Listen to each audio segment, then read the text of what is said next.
विधानसभा चुनाव में महज अब कुछ ही महीने बचे हुए हैं, लेकिन सभी के मन में सिर्फ यही सवाल है कि आखिर इस बार कौन सी पार्टी कितने सीटों पर चुनाव लड़ेगी। आज हम कांग्रेस को लेकर चर्चा करेंगे, क्योंकि ऐसा माना जा रहा है कि कांग्रेस इस बार 33 सीटों पर चुनाव लड़ेगी। लेकिन वो सीट कौन कौन होगा, आज इसी को लेकर चर्चा करेंगे। हमारे साथ हमारे वरिष्ठ सहयोगी राकेश रंजन जी मौजूद है।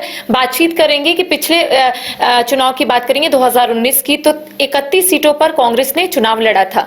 इस बार 33 सीटों पर लगातार कांग्रेस दावा कर रही है। क्या लगता है कौन सी सीट होगी? देखिए करिश्मा, आप खुद कांग्रेस को कवर करती हैं और जैसा आपने बताया कि पिछली बार 31 सीट थी और इस बार 2 और अतिरिक्त सीट जो है वो कांग्रेस की डिमांड है। और उसका तर्क ये है कि जो मांडू है, जो वहाँ से विधायक हैं जेपी भाई पटेल, अब वो कांग्रेस में शामिल हो गए हैं, तो ये सीट उसे मिलनी चाहिए। और इसी के साथ पौड़ैयाहाट की सीट, जो पिछली बार जेवीएमपी के टिकट पर प्रदीप यादव ने चुनाव जीता था, अब वो भी कांग्रेस में लोकसभा का वो चुनाव भी लड़ चुके हैं, तो पौड़ैयाहाट की सीट पर भी जो है वो कांग्रेस का दावा है।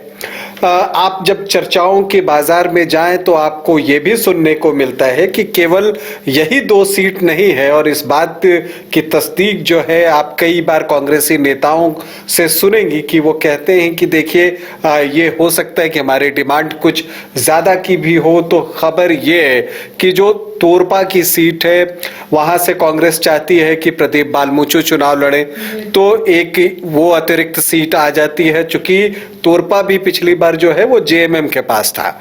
इसके अलावा दयामनी बारला जो है अब वो कांग्रेस में शामिल हो गई हैं और वो खूंटी से विधानसभा का चुनाव जो है वो लड़ती हैं।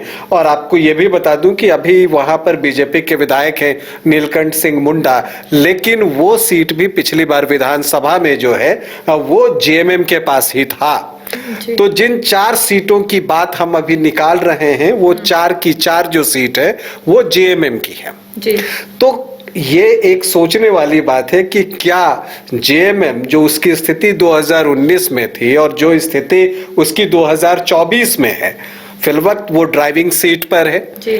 और उसका जो आप कह सकते हैं उसकी लोकप्रियता जो है वो पीछे से बढ़ी है।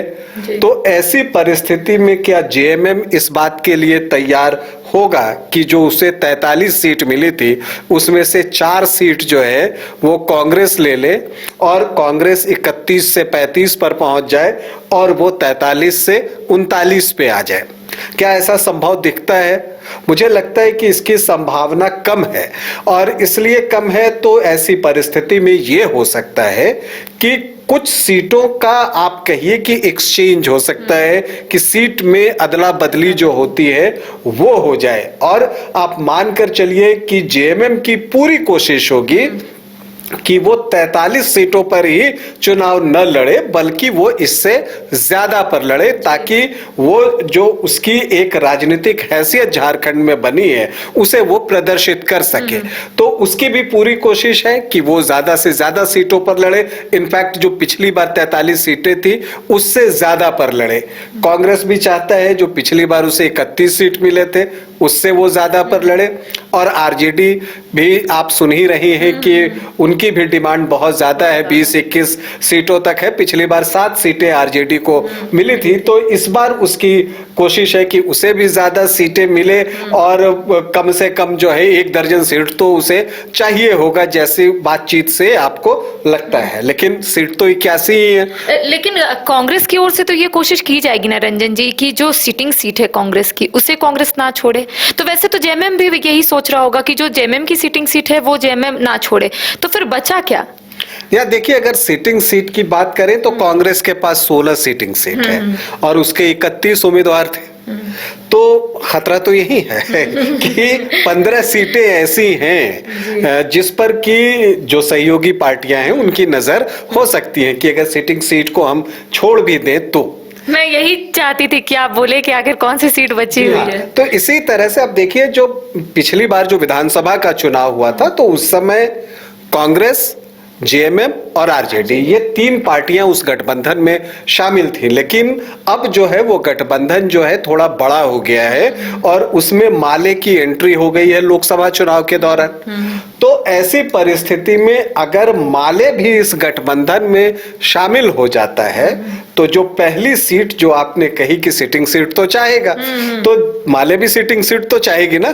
तो फिर बगोदड़ तो निकल गया। तो अगर बगोदड़ निकला तो किसका निकला? वो कांग्रेस का निकला, क्योंकि बगोदड़ में कांग्रेस जो है वो 8वीं पोजीशन पर पिछली बार था। तो उसका प्रदर्शन जो है वो काफी निराशाजनक था। तो एक सीट तो यहीं पर जो है आप देखते हैं कि कांग्रेस का कम हो सकता है। इसके अलावा धनवार की एक सीट है जो कोडरमा लोकसभा का क्षेत्र है, वहां पर माले की उपस्थिति अच्छी है और उसकी अपनी पकड़ भी है। यही वजह है कि लोकसभा की सीट उसे दी गई थी। तो जो दूसरी सीट है वो धनवार की सीट है, वहां पर जो है बाबूलाल मरांडी ने राजकुमार यादव जो कि माले के प्रत्याशी हैं उनको शिकस्त दी थी। दूसरे नंबर पर माले था। तो अगर माले इस गठबंधन में शामिल होता है तो वो धनवार की सीट भी मानेगा, क्योंकि राजकुमार यादव भी बड़े नेता हैं माले के। अब यहां पर जो है जो जेएमएम के निजामुद्दीन हैं वो 6ठी पोजीशन पर थे। तो जेएमएम का एक सीट और कम। तो ऐसी परिस्थिति में हम देख रहे हैं कि जेएमएम की सीटों की संख्या कम होती हुई दिख रही है। तो उस पर वो तैयार होगा, मुझे बहुत संदेह है। अब हम कांग्रेस की सीटों की ही बात कर रहे हैं तो इस बात को हम आगे बढ़ाते हैं और हम देखते हैं कि हम पलामू प्रमंडल चलते हैं और वहां पर हम देखते हैं विश्रामपुर की सीट। तो जो विश्रामपुर की सीट है उस पर कांग्रेस पिछली बार 4थी पोजीशन पर थी। तो वो 1, 2, 3 में भी नहीं थी, तो उसका प्रदर्शन निश्चित तौर पर बेहतर नहीं कहा जा सकता अगर आप 4थी पोजीशन पर थे। तो नेचुरली विश्रामपुर सीट पर जेएमएम की नजर है। हालांकि उस सीट पर आरजेडी की भी नजर है, लेकिन जेएमएम की भी नजर जो है उस सीट पर है कि विश्रामपुर की सीट जो है उसे मिल जाए। इसके बाद जो भानु प्रताप शाही की सीट है भवनाथपुर, उस सीट पर भी जेएमएम की नजर है। और उस सीट पर इसलिए उसकी नजर है कि कांग्रेस का प्रत्याशी पिछली बार जो वहां पर चुनाव लड़ रहे थे उन्हें 4था स्थान मिला था और उनका जो मत प्रतिशत था वो भी लगभग 4.25% के आसपास। तो प्रदर्शन निराशाजनक था। तो भवनाथपुर की सीट भी एक ऐसी सीट है जिस पर कि आप देखिए कि जेएमएम ने अपनी नजर जो है वो गड़ाकर रखी है कि वो सीट भी उसे चाहिए। तो अब सीटें कम होनी शुरू हो गई कांग्रेस की। तो विश्रामपुर गया, भवनाथपुर पे में भी रिस्क है। इसके बाद सिमरिया की सीट है और सिमरिया में भी जो है वहां पर 4थी पोजीशन पर कांग्रेस की पार्टी रही थी। तो वो एक ऐसी सीट है कि मुझे लगता है कि उस सीट पर भी शायद कांग्रेस को सेक्रीफाइस करना पड़े और जेएमएम वहां पर भी अपना दावा जो है वो ठोक सकता है। तो वो एक और सीट निकल गई, बगोदड़ ऑलरेडी निकल गई। तो 4 सीटें तो हम यही देख रहे हैं कि वो कम होती हुई दिख रही है। और इसके अलावा जमशेदपुर पूर्वी की बात करूं जहां सरयू राय जीते थे, तो वहां पर जो है कांग्रेस तीसरे स्थान पर रही थी और गौरव वल्लभ चुनाव लड़े थे जो अब बीजेपी में हैं। तो वो तीसरी पोजीशन पे रहे थे, 11% के आसपास जो है उन्हें मत आए थे। तो ऐसी परिस्थिति में उस सीट पर भी जो है वो जेएमएम की नजर होगी।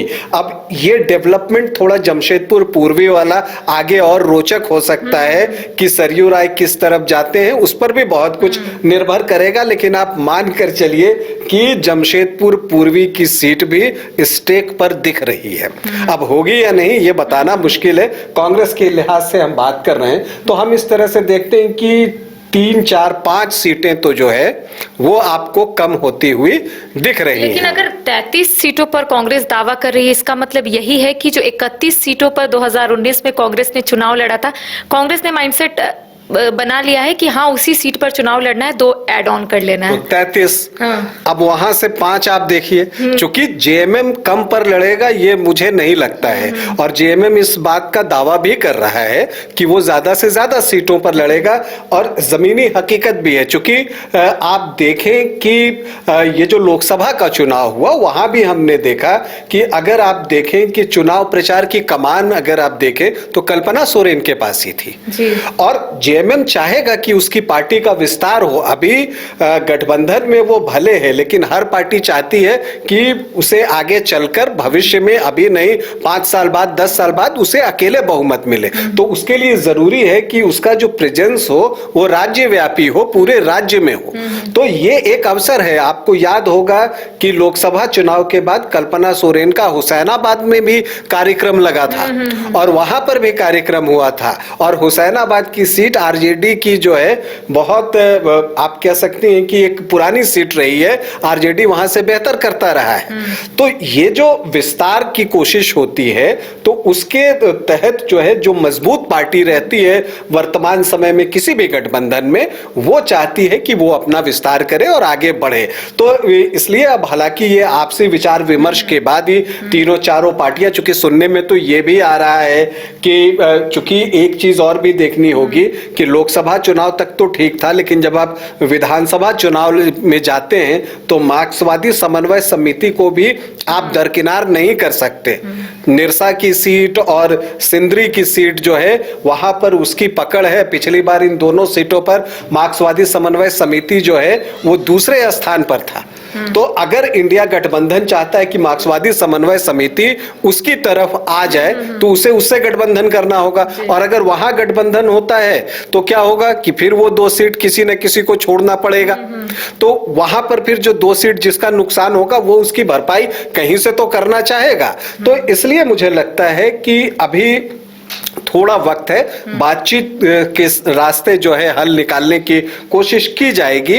लेकिन मुझे जो दिख रहा है, मुझे लगता है कि कांग्रेस जो है वो 30 के आसपास जो है वो सीटों पर चुनाव लड़ सकती है। और आप जेएमएम की बात करें तो मुझे लगता है 43 से ज्यादा पे वो जाएगी। कम से कम वो 45 सीटों पर जो है वो चुनाव लड़ना चाहेगा। 1-2 सीट आपको माले के लिए 2 सीट छोड़नी पड़ेगी और इसके अलावा जो 6 सीट है वो आरजेडी को जा सकता है। ये तब की स्थिति है जब मार्क्सवादी समन्वय समिति इस गठबंधन से बाहर है। अब अगर वो एंटर होगा तो फिर वो जितने सीटों पर चुनाव लड़ेगा वहां पर जिसके प्रत्याशी पिछले चुनाव में रहे होंगे उन्हें वो सीट छोड़नी पड़ेगी।